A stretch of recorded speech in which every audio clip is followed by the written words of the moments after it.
எண்ணும் எழுத்தும்.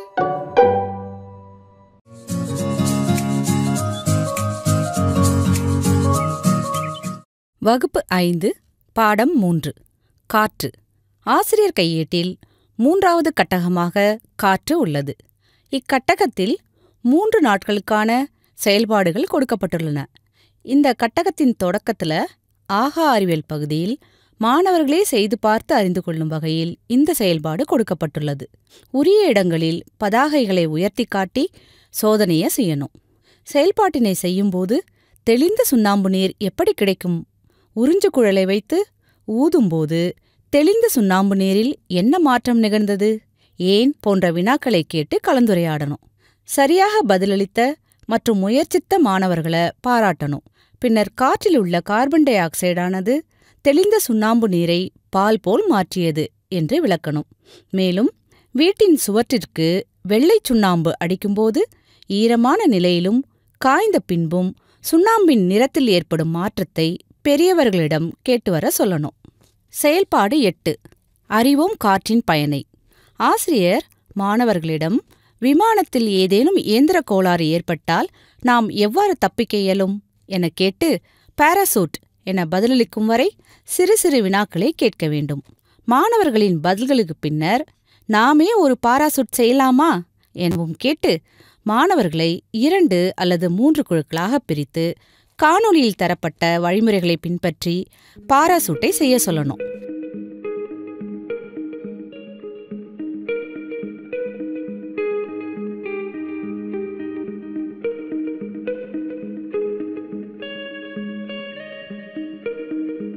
பாராசூட் தயாரானதும் மாணவர்களை வகுப்பறைக்கு வெளியே அழைத்துச் சென்று பாராசூட்டை மேல் நோக்கி எரிய சொல்லணும். கைக்குட்டையாலான பாராசூட் கீழே இறங்குவதை உற்றுநோக்கச் செய்து கட்டகத்தில் கொடுக்கப்பட்டுள்ள வினாக்களை கேட்டு கலந்துரையாடணும். சரியாக பதிலளித்த அல்லது பதிலளிக்க முயற்சித்த மாணவர்களை பாராட்டணும். நீங்கள் கூறிய பதில் சரியானதா என்பதை பார்க்கலாமா என கேட்டு விரைவு துலங்கல் குறியீட்டில் கொடுக்கப்பட்டுள்ள காணொளியை பார்க்க சொல்லணும். பின்னர் மாணவர்களைக் கொண்டே காற்றின் பயன்களை தொகுத்து கூற சொல்லணும். அடுத்து மாணவர்களின் சிந்தனைக்கு பகுதியில் கேட்கப்பட்ட வினாவினை கேட்டு விடையை கண்டறிந்து வர சொல்லணும். பின்னர் பயணம் செய்வோம் பகுதியில் கொடுக்கப்பட்டுள்ள பயிற்சிகளை செய்ய சொல்லணும். இறுதியாக செயல்பாடு 9க்குரிய முன்தயாரிப்பினை தயார் செய்து வைக்கணும். செயல்பாடு 9 காற்று மாசுபாட்டிற்கான காரணத்தை அறிவேன். இந்த செயல்பாட்டை தொடங்கும் முன் ஆசிரியர் முந்தைய பாடவேளையின் போது மாணவர் சிந்தனைக்கு பகுதியில் கேட்ட வினாவிற்கான விடையினை கேட்டு சரியாக பதிலளித்த மாணவர்களை பாராட்டணும். இந்த செயல்பாட்டின் தொடக்கத்தில் ஆசிரியர் கடந்த ஆண்டு படித்த காற்று மாசுபாடு பற்றி நினைவுகூரும் விதமாக ஆசிரியர் கையேட்டில் கொடுக்கப்பட்டுள்ள வினாக்களை கேட்டு கலந்துரையாடணும். கலந்துரையாடலுக்கு பின்னர் காற்று மாசுபாட்டிற்கான காரணத்தை அறிவோமா என கூறி மாணவர்களை மேசையைச் சுற்றி அரைவட்ட வடிவில் நிற்க சொல்லணும். பின்னர் முன் தயாரிப்பில் மாணவர்கள் தயாரித்து வச்சிருந்த 2 கண்ணாடி குவளைகளையும் மேசையின் மீது வைத்து உற்றுநோக்க செய்து ஆசிரியர் கையேட்டில் கொடுக்கப்பட்டுள்ள கேள்விகளை கேட்டு கலந்துரையாடணும். மாணவர்களின் பதில்களுக்கு பின்னர் நீருள்ள குவளையில் உள்ள இலையில மாற்றம் ஏதும் ஏற்படவில்லை எனவும் வினிகரில் உள்ள அமிலத்தின் செயல்பாட்டினால் இலை பச்சையத்தை இழந்து மஞ்சள் நிறமாகிறது எனவும் விளக்கணும். இதைப்போன்றே காற்று மாசுபாட்டினால் ஏற்படும் அமில மழையால் பாதிப்பு ஏற்படுகிறது என்று கூறி மேலும் காற்று மாசுபாட்டிற்கான காரணங்களையும் அதனால ஏற்படும் விளைவுகளையும் அறிந்து கொள்ளலாமா என கேட்டு விரைவு துலங்கல் குறியீட்டில் தரப்பட்டுள்ள காணொளியை பார்க்க செய்யணும். பின் மாணவர்களைக் கொண்டே அவற்றை தொகுத்து கூற செய்யணும். தேவை ஏற்பட்டால் மீண்டும் காணொளியை காண செய்யணும். தொடர்ந்து மாணவர்களின் சிந்தனைக்கு பகுதியில் உள்ள வினாவை மாணவர்களிடம் கேட்டு அதற்கான விடையை அறிந்து வர சொல்லணும். பின்னர் பயணம் செய்வோம் பகுதியில் உள்ள பாடநூல் மற்றும் பயிற்சி நூல் செயல்பாடுகளை செய்ய சொல்லணும். செயல்பாடு 10 சுவாசம் சிறக்க மாசை குறைப்பேன்.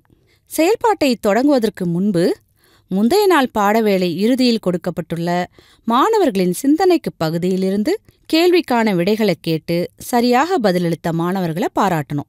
பின்பு ஆசிரியர் மாணவர்களை கட்டகத்தில் கொடுக்கப்பட்டுள்ள வினாக்களை கேட்டு காற்றின் மூலம் பரவும் நோய்களைப் பற்றி கலந்துரையாடணும். காற்றின் மூலம் பரவும் நோய்களை QR கோடில் உள்ள காணொளியை மாணவர்களுக்கு காட்டணும்.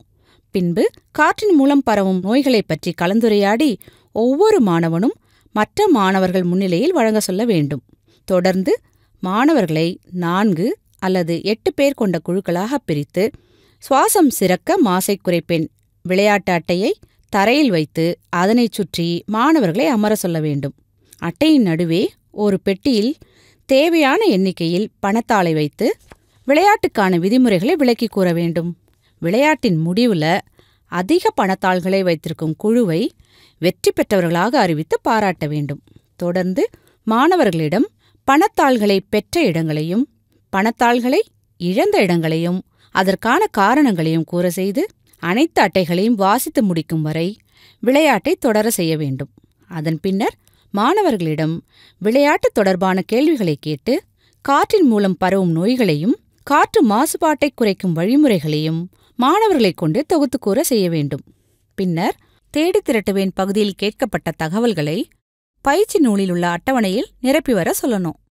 தொடர்ந்து பயணம் செய்வோம் பகுதியில் உள்ள பாடநூல் மற்றும் பயிற்சி நூல் செயல்பாடுகளை செய்ய வைக்க வேண்டும்.